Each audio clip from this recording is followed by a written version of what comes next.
merci d'être présent à cette soirée Techit et notamment du coup, à cette table ronde qui va porter sur le marché de la tech à Rennes et plus globalement sur le marché de la tech en général. On va aborder plusieurs sujets du coup, donc, qui sont notamment l'écosystème tech à Rennes. Donc on va parler des formations, des profils qui sont recherchés, les stacks également qui sont recherchés.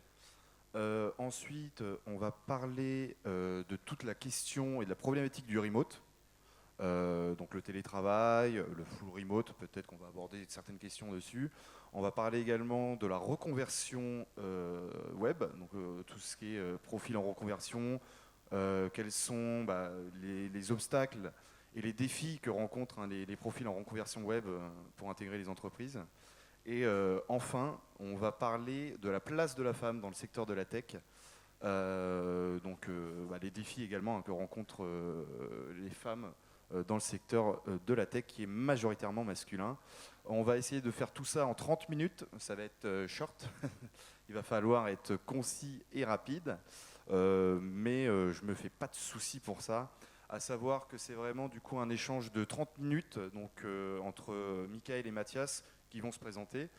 Et derrière, il y a vraiment un échange donc, entre vous et Michael et Mathias de 15 minutes. Si vous avez des questions, il ne faut pas hésiter à les poser, que ce soit sur les thématiques de la table ronde ou des questions en général. Voilà. Écoutez, pour commencer, je vais vous parler un petit peu de Techit.io. Je ne sais pas si vous connaissez vraiment Techit, mais du coup, nous, on organise des événements un petit peu partout en France, au Luxembourg et également à Bruxelles. Donc c'est notre premier événement par contre à Rennes, donc on est très content d'être là et on est d'ailleurs très content de voir qu'il y a quand même pas mal de demandes qui ont répondu présent, donc ça fait plaisir. Mais du coup, on n'organise pas que des événements. Nous, on est avant tout un réseau social spécialisé dans le secteur de la tech. Donc, on a vraiment un site, une plateforme média où vous allez retrouver des offres d'emploi de nos entreprises partenaires. On a également tout un système d'actualité, de contenu, et vous avez aussi la possibilité de retrouver tous les événements qu'on organise. Voilà. Pour ma part, moi, c'est du coup Alexis Dekowski. Donc, je suis un petit peu responsable de la marque Techit. Donc, c'est moi qui m'occupe de tout le contenu qui est créé sur la plateforme.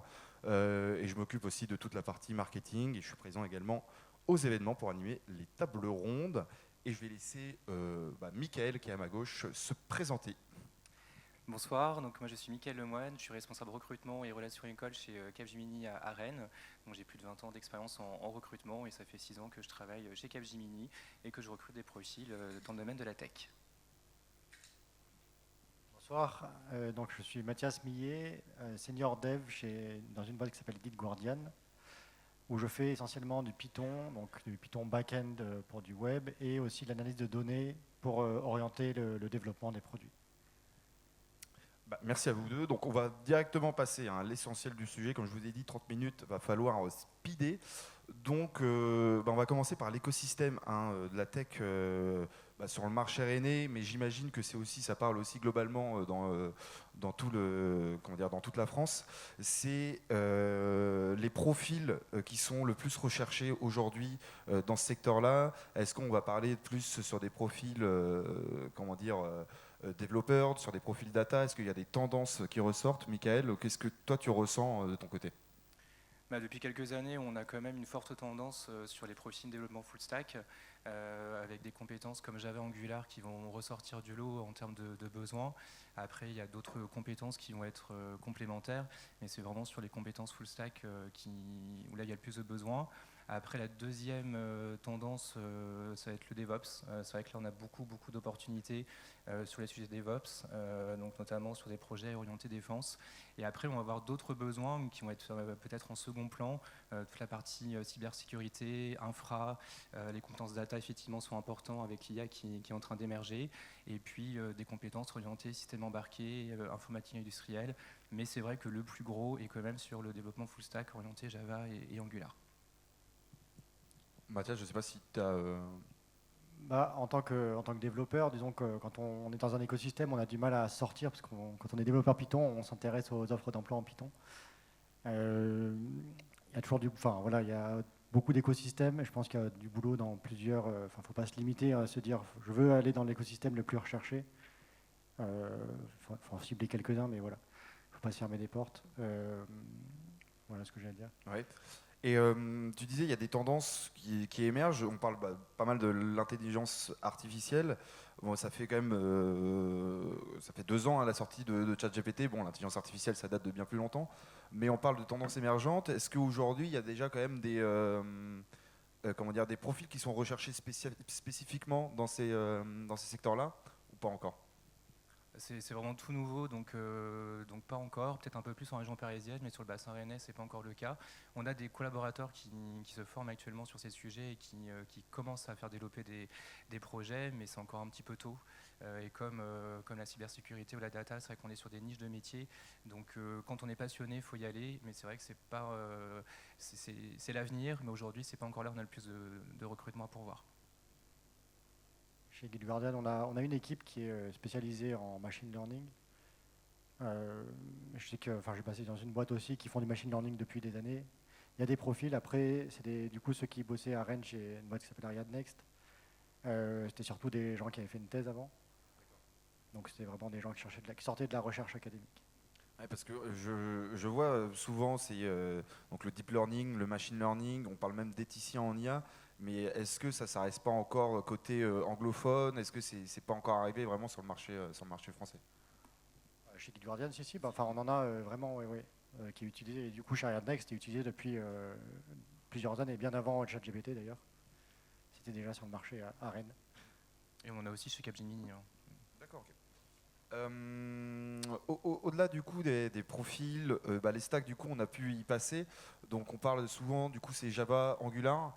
Mais Mathias, tu disais quelque chose d'intéressant, c'est pas forcément se limiter à une stack parce que bon comme tu le dis, il y a vraiment pas mal de possibilités en termes que ce soit de langage informatique ou tout autre. Mais est-ce que ce soit dans le développement ou dans la data, il y a vraiment quelque chose qui sort du lot aujourd'hui? Comme je disais, Java Angular, c'est là où on a plus de besoins. D'accord, ok. Après, je suis complètement en phase avec ce qui a été dit. Je pense qu'il faut choisir quelque chose qui nous plaît, tout en ayant conscience du nombre d'opportunités réelles sur le marché. Quand on s'oriente vers une spécialité où il y a moins d'opportunités, c'est plus dur. Et donc, ça peut être plus compliqué de trouver un emploi, surtout dans un contexte comme celui-ci. Cette année, il y a quand même moins d'opportunités que les années précédentes.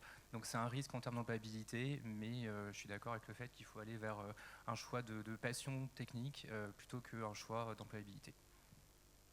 Parfait. Bon, on va finir, on va clore cette partie sur ce petit mot. Pour du coup passer à la question du remote. Donc le remote qui a été notamment bien accéléré avec le Covid. Sans parler vraiment de l'impact du télétravail, parce que je pense qu'on est tous au courant de l'impact qu'il a pu avoir, c'est quoi les défis aujourd'hui pour les entreprises quand on a comment dire, par rapport aux employés qui demandent beaucoup de télétravail? Est-ce qu'il y a vraiment des défis pour les entreprises à s'organiser, à avoir une culture d'entreprise avec le télétravail? Oui, c'est une vraie réalité côté ressources humaines parce que les collaborateurs viennent moins souvent dans les locaux de l'entreprise.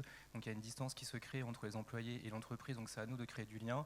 Et c'est vrai qu'aujourd'hui, on se rend compte qu'avec le télétravail, les collaborateurs sont moins connectés à la vie de l'entreprise. Donc on met en place plein de choses en interne pour donner envie aux gens de venir dans les locaux. Mais c'est vrai qu'il y a une difficulté à ce niveau-là. Et puis l'autre difficulté que je peux voir aussi, c'est sur l'aspect management, parce que on propose du télétravail à nos collaborateurs seniors expérimentés, mais aussi au profil junior qui sont en cours de formation. Donc on a aussi nos stagiaires et alternants qui sont en télétravail à 70% à peu près sur la majorité de nos projets. Et donc forcément, l'accompagnement n'est pas le même. Donc c'est compliqué pour les managers, c'est aussi compliqué pour les profils juniors. Donc il faut mettre en place certaines choses pour ne pas perdre le lien et surtout s'assurer que la formation est de la même qualité que si on était en 100% présentiel. Pour parler encore une fois de mon expérience, donc Guide Guardian, c'est une entreprise qui est à Paris. Donc j'ai embauché en full remote, je vais régulièrement à Paris. Guide Guardian, du coup, ils ont commencé très tôt à faire du télétravail, je pense, avant le Covid.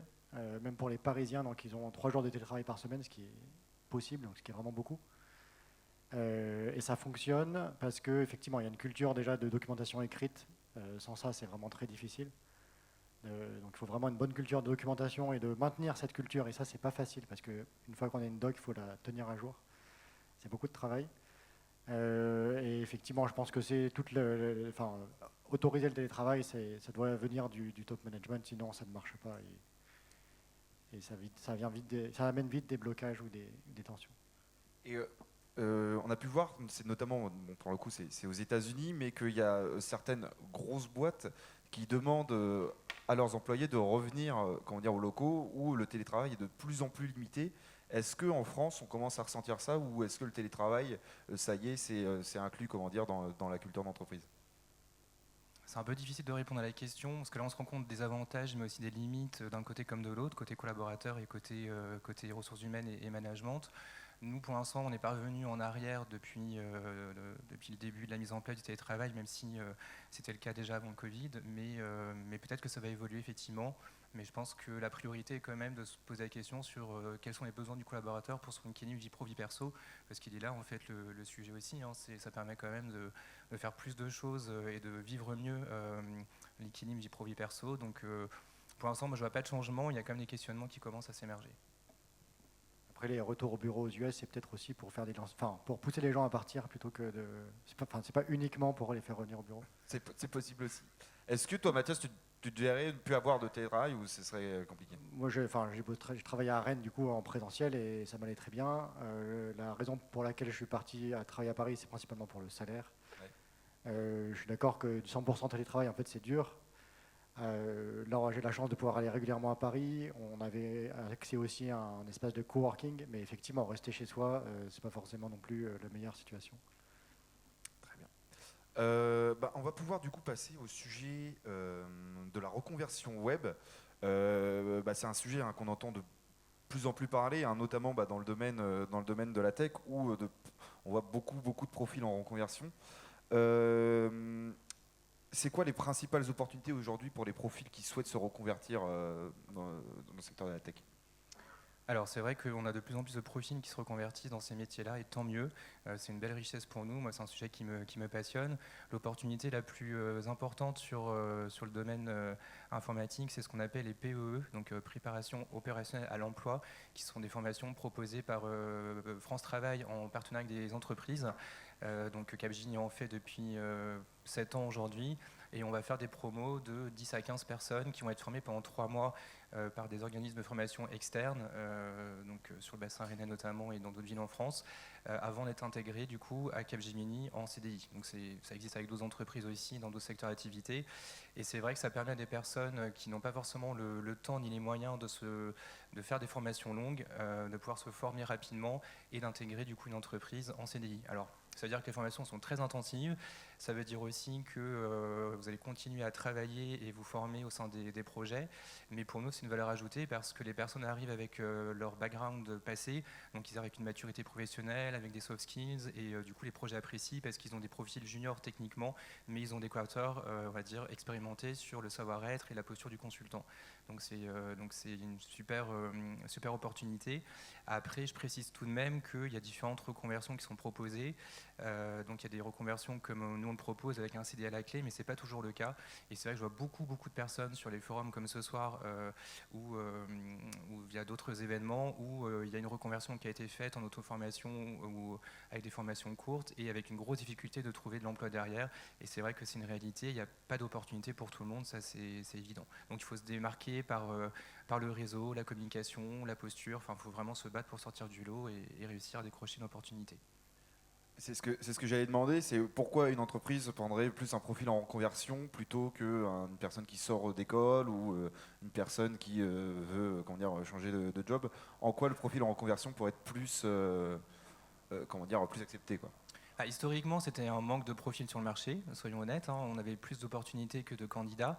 Donc, on recrutait des profils en reconversion pour compléter les jeunes diplômés qu'on recrutait en sortie d'école. Mais aujourd'hui, ce n'est plus que ça. Comme je l'ai dit, c'est aussi avoir des collaborateurs qui apportent une expérience passée des profils qui viennent de tout horizon, pas forcément que scientifiques. Et donc ça nous permet d'avoir des collaborateurs qui vont vite évoluer sur différents rôles, parce qu'on parlait de profils techniques tout à l'heure, mais on recrute aussi des profils chefs de projet, des profils fonctionnels, et donc des personnes qui ont travaillé par exemple dans des secteurs bancaires ou autres, qui vont être formés sur nos métiers, vont rapidement évoluer vers la gestion de clients parce qu'ils ont déjà un passé qui vont les aider. Donc elle est là la valeur ajoutée pour nous. Et du coup, une autre question, tu en avais déjà un petit peu parlé, comment le profil en reconversion il va se démarquer. Tu parlais du réseau, est-ce qu'il y a des soft skills qui peuvent être, comment dire, est-ce qu'ils peuvent se démarquer via des soft skills, est-ce qu'ils peuvent mettre ça en avant dans leur CV ou quoi que ce soit lors de l'entretien? C'est sûr qu'il faut se démarquer par tous les soft skills qui vont être utiles dans la posture du consultant. Travailler en ESN, c'est ça, hein, c'est être en contact avec nos clients. Donc ça va être à la fois la communication, le leadership, la capacité de synthèse, tout ce qui va être utile à la gestion de projet ou la gestion d'un client ou d'une équipe. Donc ça fait toute la différence. Et quand on recrute des profils en reconversion, que ce soit pour nos formations ou des gens en sortie de formation, c'est la première chose qu'on va regarder, et on va prendre du coup les profils qui sortent du lot par rapport à ces critères-là. Et une dernière question qui me vient en tête, c'est sur le côté onboarding. Est-ce qu'il y a besoin de plus d'accompagnement? Est-ce qu'il y a des choses qui changent dans l'onboarding d'un profil en reconversion? Alors sur le onboarding en lui-même, non. Ils vont être intégrés comme n'importe quel collaborateur ou collaboratrice, et c'est important pour nous que ce soit le cas pour qu'ils se sentent identiques aux autres. Il ne faut pas qu'ils aient l'impression qu'ils sont moins bons que les ingénieurs parce qu'ils sont en conversion, donc ils sont intégrés de la même façon en termes de process onboarding. Par contre, sur le projet, bien évidemment, ils vont être accompagnés de manière plus suivie au niveau technique parce qu'ils ont eu que 3 mois de formation versus 5 années d'école d'ingénieur. Donc forcément, on ne peut pas leur demander d'être aussi vite autonomes. Donc on va les accompagner de manière plus poussée au niveau technique. Mais par contre, l'onboarding reste le même. Et d'expérience, on s'est rendu compte que les projets oubliaient très rapidement que c'était des personnes en situation de reconversion et ça devenait des collaborateurs lambda et c'est très bien. Très bien, parfait. On pourra revenir, hein, si vous voulez, par la suite sur les questions du profil en reconversion, mais on va pouvoir du coup passer à la place de la femme, hein, dans le secteur de la tech. Donc il y avait une stat, c'était en 2022, il me semble, dans l'Union européenne, c'était 22% de femmes qui étaient présentes dans le secteur de la tech. C'est un secret pour personne, hein, le secteur de la tech qui est un secteur qui est majoritairement masculin. Mais c'est quoi du coup les solutions? Pas forcément les solutions, mais qu'est-ce qui est mis en place en tout cas dans les entreprises pour favoriser l'inclusivité, en tout cas l'équité homme-femme dans ce secteur?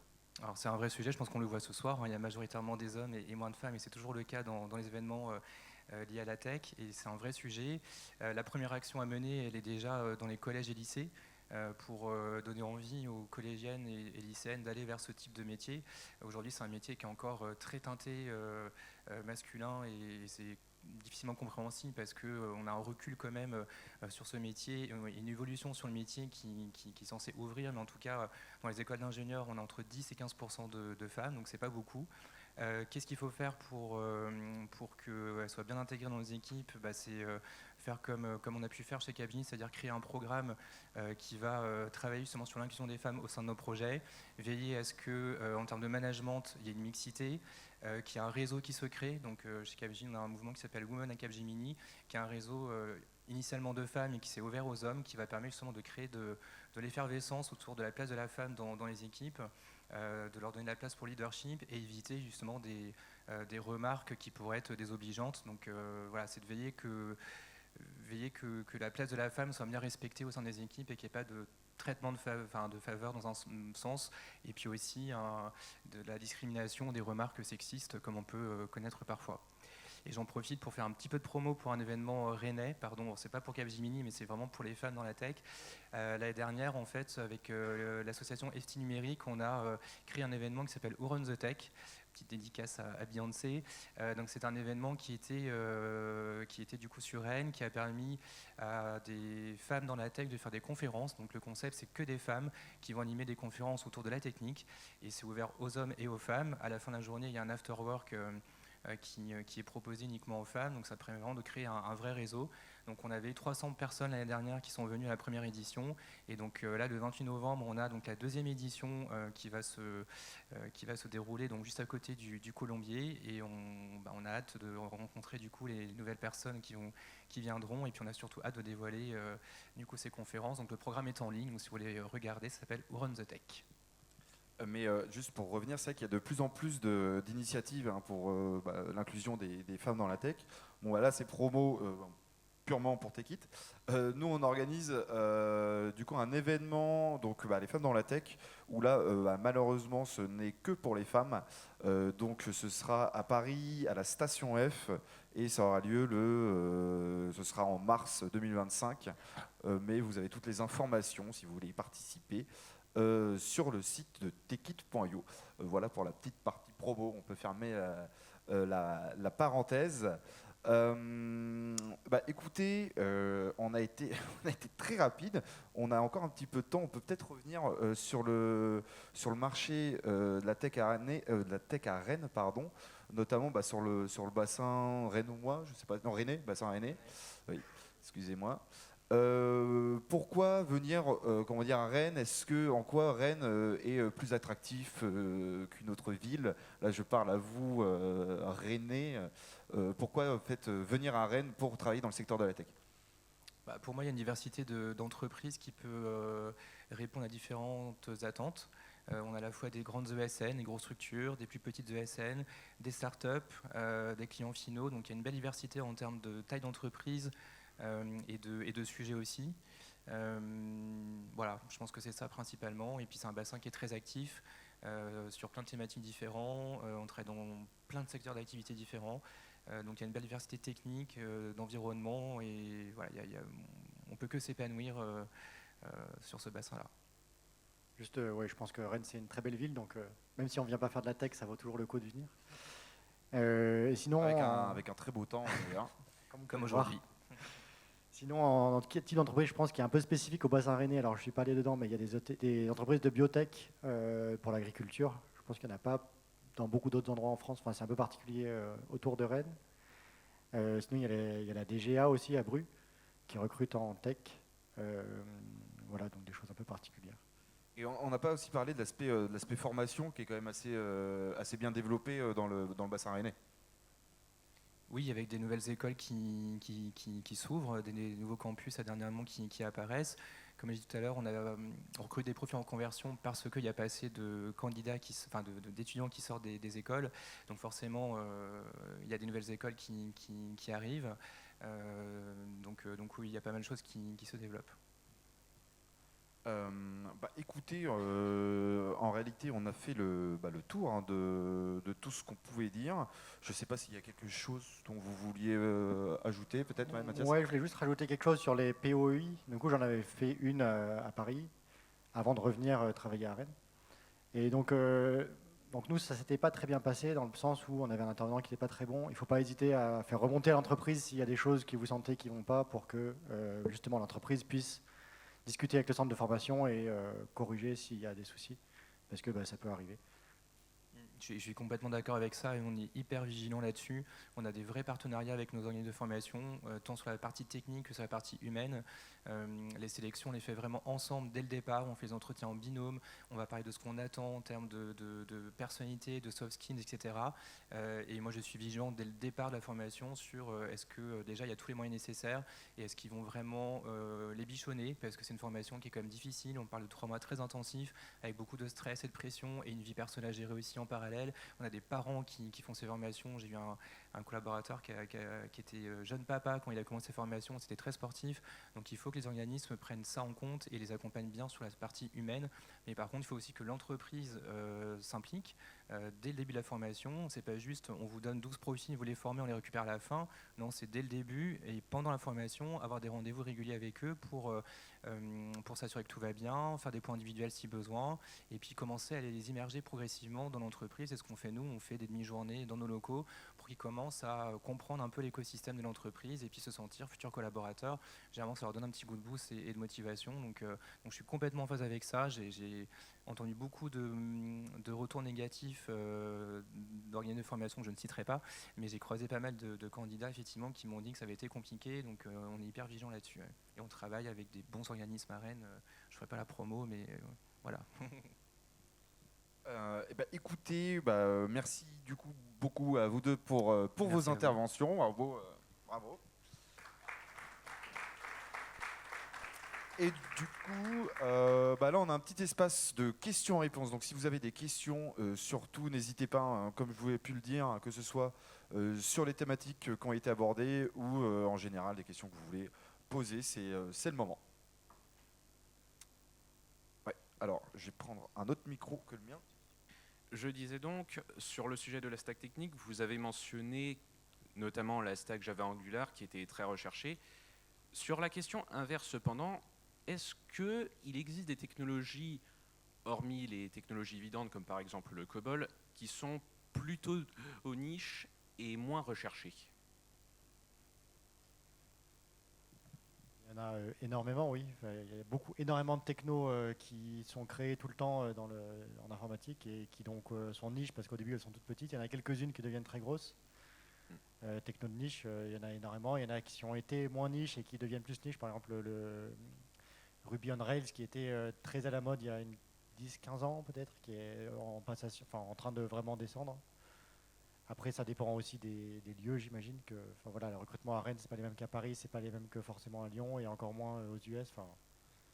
C'est très divers. Il y a oui, beaucoup de technos qui sont soit niches, soit qui sont devenus niches. C'est compliqué de faire une liste effectivement. Après, ce qu'il faut avoir en tête, c'est quand même qu'on est sur un marché qui évolue en permanence, donc il faut suivre les tendances. Je pense qu'un profil technique doit continuer de se former en permanence. C'est vrai que si on reste trop longtemps sur une même techno pendant 20 ans et qu'on n'a rien appris d'autre en parallèle, clairement ça va être compliqué d'être employable ailleurs ensuite. C'est pour ça que c'est aussi l'entreprise qui doit former ses talents et ses collaborateurs pour avoir de nouvelles compétences. Donc c'est ce qu'on fait notamment chez Capgemini, c'est de proposer en fait un nouveau champ de compétences pour qu'il y ait une employabilité long terme et aussi tournée vers l'avenir.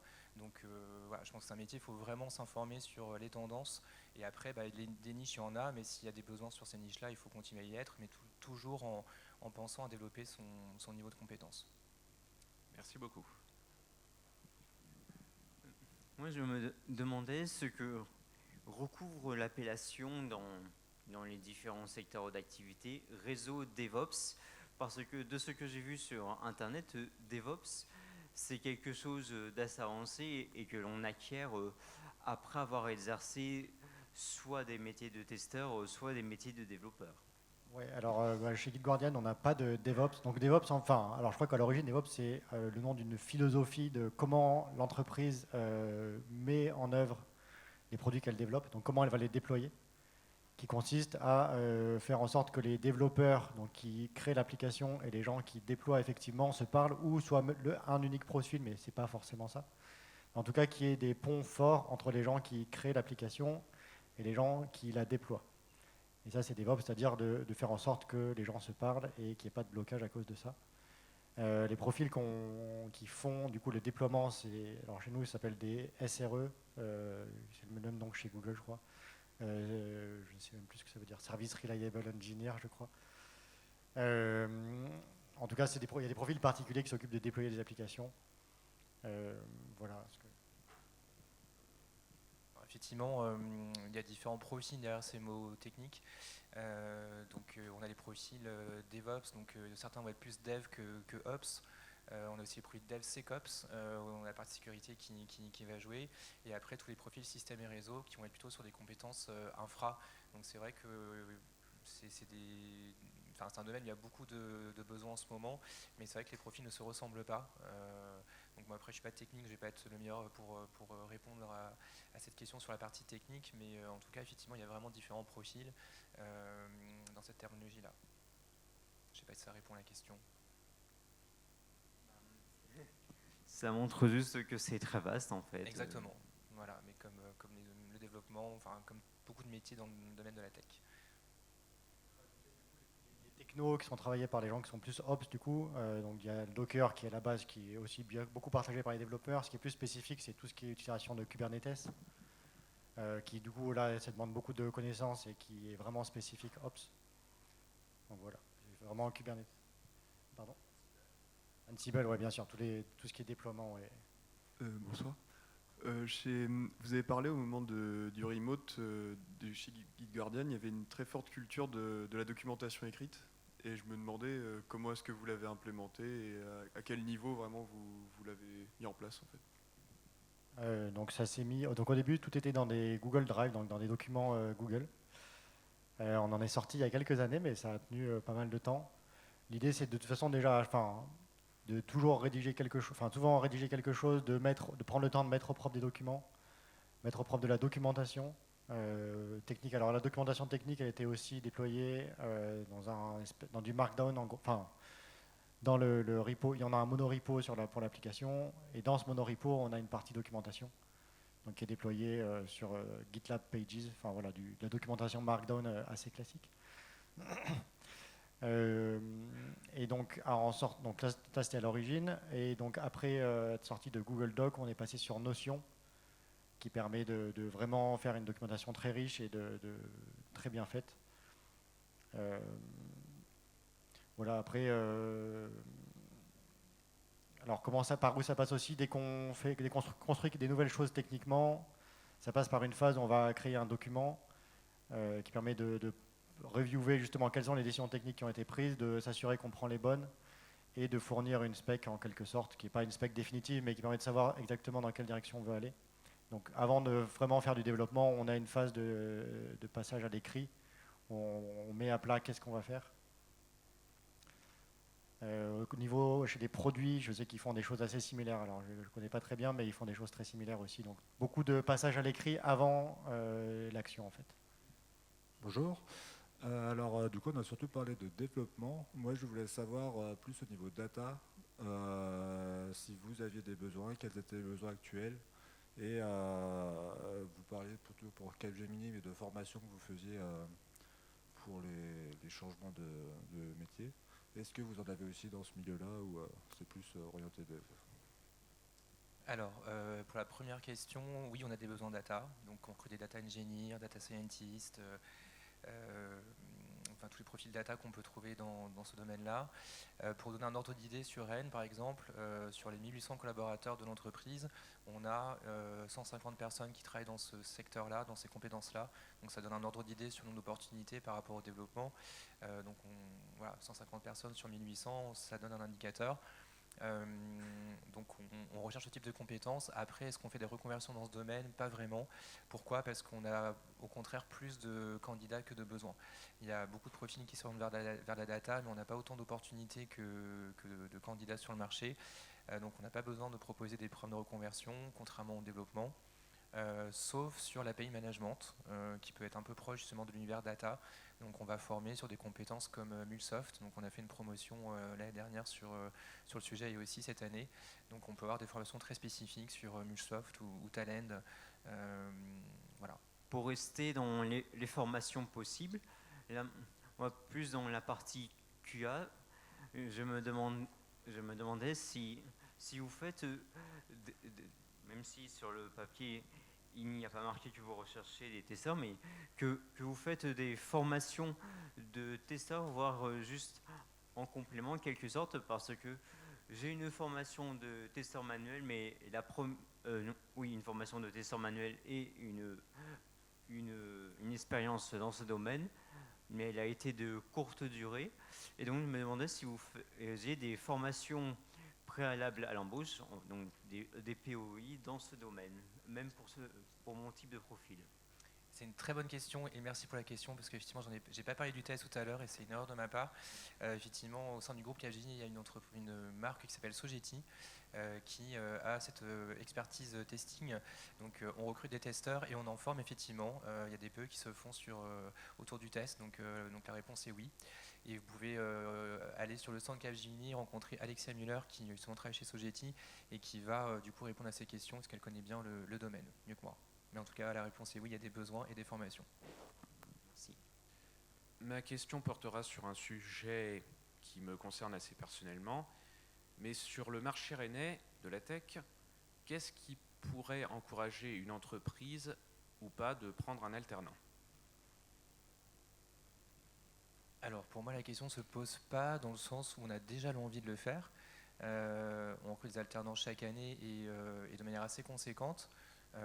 Là, cette année, on a recruté une 50aine d'alternants sur Rennes, donc c'est quand même pas anodin par rapport au volume global de recrutement. Donc pour nous, on a conscience qu'on ne peut pas passer à côté de l'alternance parce que ça nous permet de former des jeunes talents et de les accompagner dans leur formation. Et puis nous, ça nous permet aussi de les recruter après en CDI, donc en les ayant formés à nos méthodes, en s'assurant du coup du niveau technique et aussi des soft skills. Donc pour nous, on est convaincus que l'alternance, c'est une valeur ajoutée pour nous et pour les étudiants. Il y a beaucoup d'écoles aujourd'hui qui proposent de l'alternance plus que des stages de fin d'études par rapport à une époque. Donc il y a une évidence là-dessus. Donc il n'y a pas besoin d'arguments, on est déjà convaincus. Je demande parce que